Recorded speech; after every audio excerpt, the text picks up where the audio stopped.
Isa po sa mga problemang dapat solusyonan ng mga paaralan ngayon ang bullying. Sa ngayon po, pirma na lang ng Pangulo ang kailangan para maisabatas ang panukala kontra dito. Seryoso at pangmatagalan ang epekto po ng bullying. Kaya naman narito po ang kwento ng isang biktima sa ating unang balita special report.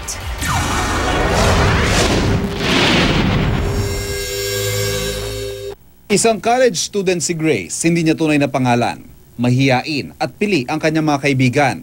Ayon sa kanya, ilang siya sa tao dahil sa naranasang bullying nung siya'y bata pa.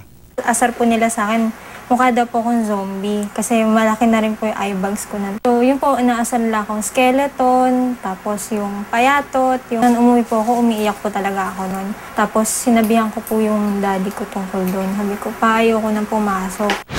Nalampasan ni Grace nung siya'y nagtapos ng elementary at high school. Pero maging ngayong college student na siya, meron pa rin nambubuli sa kanya. May iba, sumisip-sip daw po ako sa teacher, tapos may yabang daw po ako. Porque daw po nananalo ako sa mga competitions. Panghabang buhay ang epekto ng bullying at hindi lamang ito nagtatapos sa pagkabata.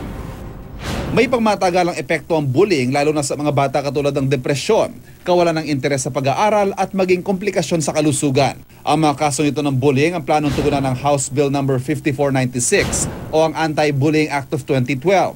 Nakasaad dito na mga eskwelahan ang dapat mag-monitor at magpataw ng kaparusahan sa mga nambubuli. Ang Department of Education naman ang maglalatag ng mga konkretong patakaran dito. Pero ayon sa grupong Stop Bullying and Cyberbullying Philippines, bukod pa sa kaparusahan para sa mga bully, kailangan din ng mga biktima ang isang taong makakausap. Yung mga kumontak sa amin, una sa lahat, ang hinahanap lamang ay atensyon na merong isang tao, isang grupo na willing na makinig sa kanilang istorya na hindi sila huhusgahan. Tingin din ng grupo mas komplikado ng usapin ng bullying dahil sa internet at social networking sites.